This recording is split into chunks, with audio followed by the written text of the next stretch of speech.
Good morning friend, welcome to my new blog. তো আজকে আমি আছি লাদাখের নুরলা নুরলা নামক একটা গ্রামে। তো আপনারা দেখেন সাইডে পুরো রাস্তার সাইড দিয়ে বয়ে যাচ্ছে, এটা হচ্ছে সিন্ধু নদ, যেটাকে বলছে ইন্দুস রিভার। কত সুন্দর নদী, নদীর জল পুরো পরিষ্কার হয়ে গেছে, কারণ আর এক মাসের ভিতরে শীত আসতে চলেছে, সেই কারণে নদীর জল পুরো পরিষ্কার হয়ে গেছে। কিছুদিন আগে প্রচণ্ড বৃষ্টি হচ্ছিল, যার কারণে নদীর জলটা পুরো একদম মাটি মাটি কালারের ছিল। তো এখন নদীর জল পুরো পরিষ্কার, পুরো একদম আপনাদের দেখায় কী হারে পরিষ্কার হয়ে গেছে।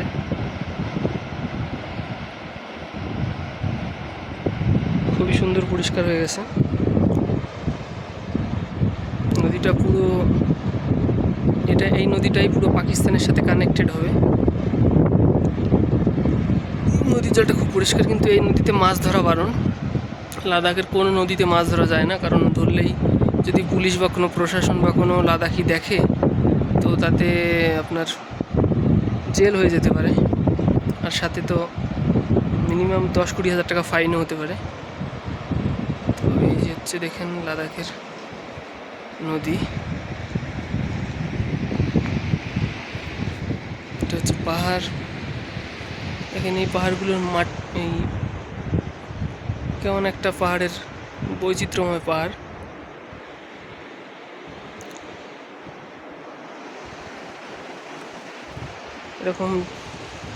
এরকমটা দেখিনি আমি আগে, তাই আপনাদের দেখানোর জন্য ভিডিওটা করা। আবার এইখানে কিছু ফুটবালি টাইপের দেখেন, একদম পুরো ফুটবালি, আপনাদের গিয়ে দেখাবো কীরকম পাহাড়। এখানের পাহাড়টা পুরোপুরি মনে হচ্ছে যে সেই ইট যেমন পোড়ালে যেরকম পিকেট ঝামা হয়ে যায়, একটা তাল ঝামা আর একটা পিকেট ঝামা, তো এটা হচ্ছে সেই পিকেট না, তাল ঝামা। এটা মানে একদম সেই তালের মতন হয়ে যায়, কালো কালো হয়ে যায়, তো সেটা তাল ঝামার মতন হয়ে গেছে, মনে হচ্ছে পুরো তাল ঝামা। যাই হোক, মানে প্রচণ্ড পুড়ে গেছে এই পাথরগুলো, যার কারণে আজকে এই অবস্থা। আবার এই দিকটা আবার এরকম না, এই দিকটা আলাদা।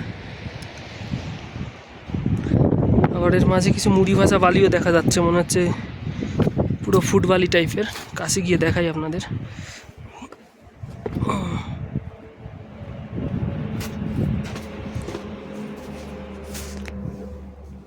এই যে দেখেন পুরো ফুটবালি,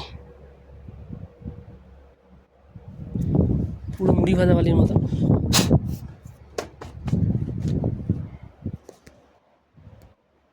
এইটুকু জায়গাতে পুরোপুরি এরকম টাইপের বালি।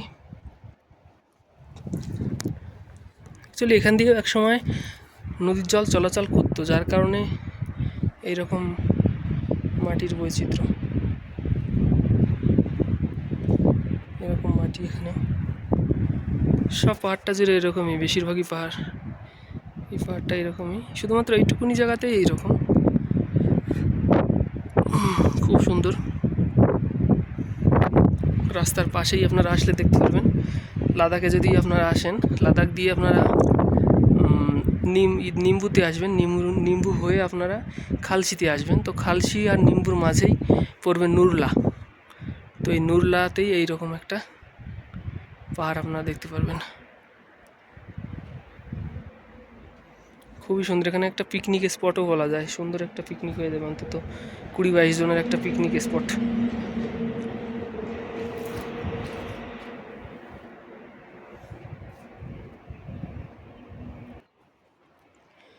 এই যে শাকগুলো দেখতে পাচ্ছেন, এগুলো কিন্তু কলমি শাকের মতন লাগছে অনেকটা দেখতে। আমাদের ওখানের যে পুকুরে যে কলমি শাকগুলো হয়, পুরো সেম টু সেম কলমি শাকের মতনই, সেমই এগুলো কলমি শাকই অ্যাকচুয়ালি। এই যে কলমি শাক, এগুলো কলমি শাকই হবে, পিওর কলমি শাক এগুলো। আমিও দেখলাম, আমি এতটা ফলো করিনি, হট করে দেখলাম হ্যাঁ এগুলো তো কলমি শাক। ছোটো ছোটো টাইপের, কারণ মাটিতে খুব একটা খনিজ পদার্থ নেই, যার কারণে তেমন একটা বড় হয়নি। এগুলো সব কলমি শাক, সব এগুলো কলমি শাক হয়েছে, ভালোই কলমি শাক হয়েছে। দেখি একদিন নিয়ে যাব। এই যে দেখেন বন্ধুরা, রাস্তার পাশ দিয়েই নদীটা বয়ে গেছে। আমি আপনাদের উপরে গিয়ে দেখাই, রাস্তার উপরে গিয়ে আমি আপনাদের দেখাই।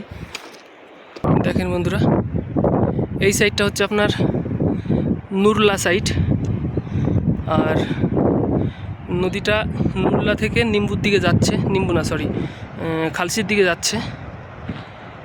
এই যে এটা এইভাবে হয়ে এই দিকটা হচ্ছে খালসির দিকে যাচ্ছে। কত সুন্দর রাস্তা দেখেন, কত সুন্দর পাহাড়।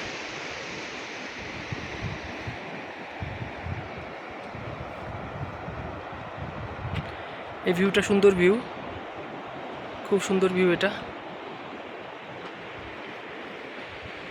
এইরকম পাহাড়, এদিকটাই হচ্ছে খালসি, এদিকটাই হচ্ছে লামাইরু। কত সুন্দর রাস্তা দেখেন, অসম্ভব সুন্দর রাস্তা। আমাদের ওইদিকেও এত সুন্দর রাস্তা নেই বলবো না, কিন্তু খুব কমই আছে। এই রাস্তা কোনোদিন খারাপ হয় না, খুব সুন্দর ভিউ।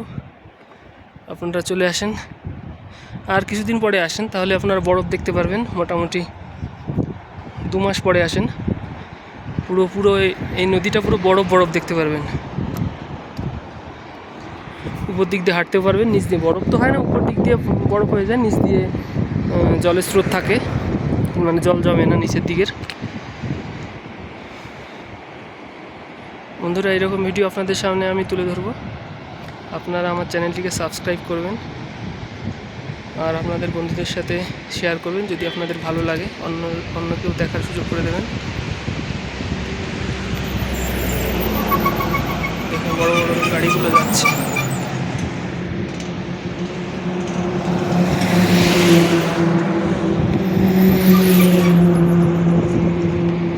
থ্যাংক ইউ, ভিডিওটি দেখার জন্য ধন্যবাদ।